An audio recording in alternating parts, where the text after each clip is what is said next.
Halo semuanya, assalamualaikum warahmatullahi wabarakatuh. Balik lagi di channel Jemlat Retro. Lama sekali saya nggak buat video teman-teman. Hampir selama 2 bulan lebih saya nggak buat video karena ya banyak kegiatan dan juga banyak ini teman-teman, hobi baru. Kita sekarang main roda 2. Nanti saya reviewkan apa yang saya mainkan. Oke, di video kali ini saya mau bahas tentang radiator teman-teman. Radiator mobil kenapa panas, gimana cara identifikasinya, gimana cara benerinnya. Ikutin terus video saya kali ini teman-teman. Oke, saya ingatkan juga yang belum subscribe, klik tombol subscribe-nya dan like apabila video ini bermanfaat bagi kalian. Share ke teman-teman kalian apabila video ini bermanfaat. Oke, yuk kita cek langsung gimana cara identifikasi apabila radiator Anda mengalami rembes, bocor, atau airnya banyak tapi masih indikator panasnya naik. Oke, langsung aja teman-teman, kita buka kapasinya. Kita contohkan mobil balap kita ini. Nanti saya contohkan juga yang punya saya. Mobil yang orangnya masih dipinjam yang punya, jadi diambil sama di kamar mana, mau dibersihkan juga. Oke, kita langsung aja buka kapnya ya.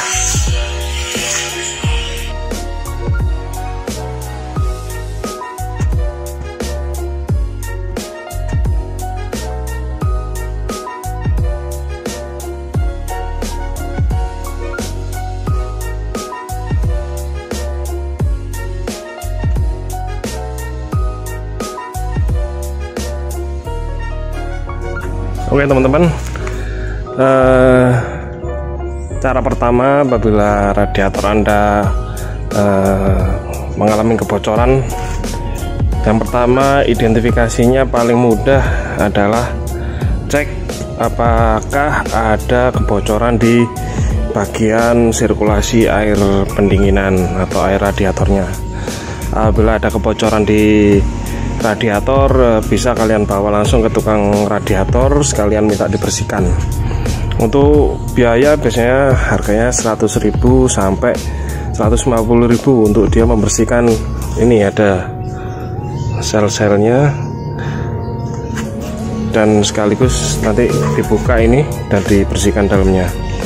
Tapi sebelum kalian membawa itu, lebih baik kalau tutup yang sudah usang seperti ini, dia biasanya pernya terasa keras atau mungkin udah terasa lebih lunak, bisa kalian ganti dengan tutup radiator yang baru.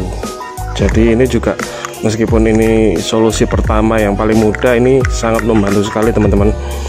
Jadi sebelum Anda cek lebih lanjut daerah-daerah yang lebih vital, kalian bisa lakukan ini dulu, ganti tutup radiator dengan tutup radiator yang baru. Setelah kalian ganti tapi masih airnya habis waktu kalian pakai, otomatis kalau air habis panas radiator akan naik dan indikator pasti menunjukkan lebih dari setengah. Jadi bisa kalian cek selanjutnya untuk pengecekan alurnya, bisa dari karetnya. Pertama dari karetnya, apakah di sini tuh ada kebocoran tipis atau enggak. Kalau ada kebocoran bisa kalian ganti, atau kalau karetnya masih bagus bisa kalian pasang lagi dan kasih lem sealer. Biasanya pakai lem sealer biar aman karena ini hubungannya pakai dengan air. Kalau lemnya packing beda lagi nanti. Jadi Anda cek selang bagian atas dan selang bagian bawah. Kalau ini udah normal, nggak ada kebocoran, radiator masih udah dibersihkan, tidak ada kebocoran, selanjutnya kalian bisa cek di bagian water pump. Ini yang namanya water pump teman-teman. Jadi di water pump ini ada kayak turbin di dalamnya yang digerakkan oleh puli-puli ini. Kita pindah ke mobil saya aja karena dekat kandang suaranya berisik ayam. Oke, ini yang lebih jelas. Jadi ini water pumpnya 7K 4K 5K, bentuknya hampir sama, harganya juga hampir sama. Jadi di dalamnya ini identifikasi kalau water pumpnya ini sudah mulai minta adik atau minta ganti, biasanya timbul suara. Jadi waktu dinyalakan di sini seperti ada suara ngorok atau orang mendengkur, krok gitu. Itu pertanda ada seal yang udah aus atau udah berkarat di dalamnya dan tidak memaksimalkan turbin untuk berputar karena putaran mesin yang sangat cepat. Oke, jadi setelah Anda cek, setelah tutup Anda ganti, radiator udah dibersihkan seperti kayak gini nih, minta dibersihkan teman-teman. Jadi di dalamnya itu ada kayak kotorannya yang menyumbat apa ya namanya kalau di orang jual itu tiple, berarti seperti alurnya lah intinya. Jadi ini kotoran dari kerak-kerak di dalam mesin yang ikut terputar di sirkulasi air radiator. Ada lagi solusi berikutnya, kalau ini udah diganti tapi masih terjadi ini diganti atau ini kondisinya masih baik tapi airnya masih terjadi bocor, cek bagian bawah radiator teman-teman. Ini biasanya ada kropos tapi netesnya dikit, jadi nggak ketara. Tapi kalau water pumpnya Anda ganti ya insya Allah nggak perlu ngecek lagi karena jelas barangnya baru. Harganya sih sekitar 280-an sampai 300 ribuan lah, merek GMB. Kalau merek Toyota lebih mahal lagi. Setelah Anda cek, tutup, ganti, radiator udah dibersihkan, udah nggak ada yang bocor, kemudian cek lagi untuk pendinginan teman-teman. Kalau ini kebetulan punya saya sama punya teman-teman, punya Dika, balapnya itu udah pakai Extravan Karimun. Harganya dulu kita dapatnya sekitar 700.000, sekarang udah murah, 500.000 udah dapat copotan Singapura. Udah speednya udah kenceng banget, udah cukup untuk pendinginan. Kalau yang masih orisinil bawaannya DX, dia pakai kipasnya itu nempel di sini, nempel di puli water pump. Jadi dia kipasnya mengandalkan putaran mesin. Lah, kelemahannya kalau mesinnya di RPM kecil, putarannya ikut juga kecil, enggak kencang. Jadi saya dulu waktu saya pakai Corolla 73, saya mengatasinya. Jadi kipas ini saya kasih spacer biar dia lebih dekat dengan radiatornya. Jadi isapan anginnya lebih kencang. Itu udah pengaruh banyak banget di radiator, juga makin dingin. Kalau enggak kipasnya yang saya majukan atau radiatornya yang saya kasih ganjel biar dia mundur. Intinya memperdekat jarak radiator dengan kipas, tapi nggak sampai nabrak. Itu sangat membantu sekali untuk pendinginan teman-teman. Jadi efektif juga itu untuk pendinginan yang istilahnya nggak ada kebocoran tapi pengen indikator radiator itu nggak sampai tinggi. Jadi cukup memajukan atau memundurkan ini radiator. Oke, kita lanjut lagi. Entah ini part yang keberapa menganalisanya, tapi insya Allah kalau jenengan ikuti runtutan video saya, ngeceknya insya Allah bisa ketemulah jalan alternatif atau solusi untuk benerin Corolla DE kalian yang lagi panas tapi airnya berkurang atau airnya masih. Oke, habis kita cek tutup radiator, saluran radiator, airnya udah nggak ada bocor, water pump udah diganti dengan yang baru tapi masih panas. Gimana mas solusinya? Yang pertama, jenengan cek switchnya ada sebelah sini, thermo switch, dia ini masih normal atau sudah mati. Jadi sebelum cek switch, jenengan cek dulu alur listriknya dengan cara jenengan lepas saja ini kabel yang masuk di switch ini, jenengan lepas, jenengan masukkan kabel di dalamnya ini, terus jenengan tempel. Nah ini dengan kasih kabel dalam sini tempel ke bodi mesin, otomatis dia mendapat minus. Ini plus, dia mendapat minus dari mesin. Dengan kontak on nanti indikatornya berjalan normal apa enggak, atau kalau itu udah berjalan normal berarti indikator jenengan aman. Yang perlu jenengan ganti adalah switchnya. Switchnya harganya sekitar 100 ribuan, kayaknya 100 ribuan kalau nggak salah.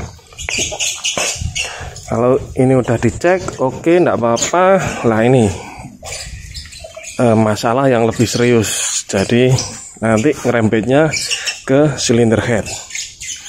Kalau semuanya normal, enggak ada kebocoran, water pump oke, tutup oke, udah dibersihkan, udah disogokkan, dibersihkan dalamnya radiator, tapi masih terjadi panas, ada indikasi bahwa silinder head mobil DX kalian ini sudah tipis. Jadi dulu pernah bocor dan udah dilas dan disekrap, jadi dia menjadi tipis. Kalau tipis, otomatis tekanan dari piston lebih besar, untuk akhirnya panas yang ditimbulkan lebih besar. Akhirnya Pak, airnya lebih cepat panas, dan kalau airnya lebih cepat panas, air akan ikut mendidih istilahnya. Solusinya sih cukup gampang, beli silinder head baru. Kalau nggak ada budget, kita bisa mengakalinya. Tenang teman-teman, masih ada, bisa diakali kok, dengan cara kita double packing. Seperti Corolla 73 saya dulu itu, dia pakai double packing karena udah tipis, terus dia panas terus. Akhirnya saya double packing, solusi paling cepat, akhirnya normal kembali. Tapi masalahnya ada kelemahannya, kompresinya sedikit menurun, tapi untuk performa masih lumayan, masih bisa lah buat lari atau buat sprint masih oke. Kemudian efeknya teman-teman, kalau radiator kalian habis panas tapi nggak terdeteksi, silinder head kalian akan pecah atau akan keropos atau akan mulet lah, kata bahasa orang kita. Mulet itu panas, akhirnya melengkung, jadi dia nggak bisa senter lagi, napak di bloknya, akhirnya dia minta scrap lah ya. Scrap itu yang bikin headnya ini tipis dan panas. Solusinya bisa diganti silinder headnya atau kalian double packing. Nah, ciri-ciri kalau radiator ini, air radiator rembes masuk ke dalam ruang bakar ya, lama kelamaan air masuk dan dia akan bercampur dengan oli. Jadi oli mesin nanti bercampur dengan air radiator, yang akhirnya olinya akan coklat dan itu akan merusak bagian yang lain apabila tidak segera ditangani. Biasanya lepas silinder headnya, dilas bagian yang keropos, kemudian disekrap ulang, itu biayanya dulu saya sekitar 500 ribuan untuk Corolla 73. Tapi sama aja, 3K, 4K, 5K semua sama pengerjaannya. Kalau ada yang keropos dilas, setelah itu disekrap lagi. Ya minusnya disekrap, kadang dia ini menjadi semakin tipis. Kan ini ada ukurannya teman-teman. Di sini tuh ada ukurannya, tebalnya silinder head itu ada ukurannya kalau kalian lihat di manual booknya. Jadi sebelum kalian ke bengkel, alangkah lebih baiknya kalian mencari informasi lah. Bisa lihat dengan video ini, atau bisa kalian tanya-tanya ke teman-teman senior kalian yang udah tahu tentang mesin mobil ataupun bermain Corolla. Oke, jadi di situ teman-teman cara identifikasi pertama, pastikan air sirkulasinya baik, coolant ataupun air, yang penting sama aja, yang penting nggak bocor, yang penting sirkulasinya kenceng. Kalau sirkulasi kenceng berarti water pump ini oke. Terus ada satu lagi teman-teman, cara ngecek apabila silinder head kita ini udah bocor dan tekanan masuk ke dalam ini radiator dengan cara kalau kita pagi hari sebelum mesin ini dinyalakan, jenengan buka dulu tutupnya, kemudian jenengan amati, jenengan isi penuh, jenengan pencet-pencet biar airnya ini padat, kemudian jenengan starter. Apabila di sini terjadi puncratan air yang berlebih sampai meluber, berarti di dalam silinder ini sudah ada kebocoran meskipun air belum bercampur dengan oli. Jadi indikasi pertama masih ada bocor halus, dia tekanan akan masuk ke dalam radiator dan menimbulkan gelembung di sini, blur gitu. Berarti itu indikasi pertama bahwa silinder Anda sudah ada kebocoran. Oke. Mungkin video ini cukup segini aja, semoga bermanfaat. Apabila kalian kurang paham bisa komen di bawah, tanya ke saya, bisa kontak nomor saya, bisa kontak lewat Instagram saya, Awan Yuliawan. Jadi semoga video ini cukup membantu. Kemarin kita sudah mau prepare, mau balap, ternyata pandemi masih berjalan. Semoga bulan berikutnya kita bisa main-main lagi di lumpur. Kemarin kita terakhir kan ganti extra fan. Nah ini teman-teman, spacer yang saya maksud tadi, buat memajukan kipas agar lebih dekat dengan radiator. Ini seperti ini, bisa buat sendiri atau cari di marketplace atau bisa cari di teman-teman yang biasanya jagal mobil banyak itu. Jadi kemarin kita ngecek kabel, kita pasang karbu baru. Ini karbu DCN teman-teman. Karbu DCN punya, kalau nggak salah punya Ferrari. Kalau jenengan cari di Google masih keluarnya Ferrari. Meskipun di sini dia kepasannya banyak di Fiat, tapi itu 2 barrel, tipenya 2 barrel. Jadi sama dengan Weber yang 2 barrel itu, isapannya 2. Kita pasang ini alasannya ingin tenaganya lebih keluar, tapi kalau kita nggak imbangi dengan cam yang racing, mungkin keluarnya juga nggak begitu maksimal. Jadi project nanti ini insya Allah kita akan ganti cam setelah karbu, pengapian oke, kita ganti cam, busi udah racing, heater, pendinginan udah oke. Jadi tinggal kita tunggu event dan rezeki untuk kita main-main lagi. Oke, ntar ada wong ngamen.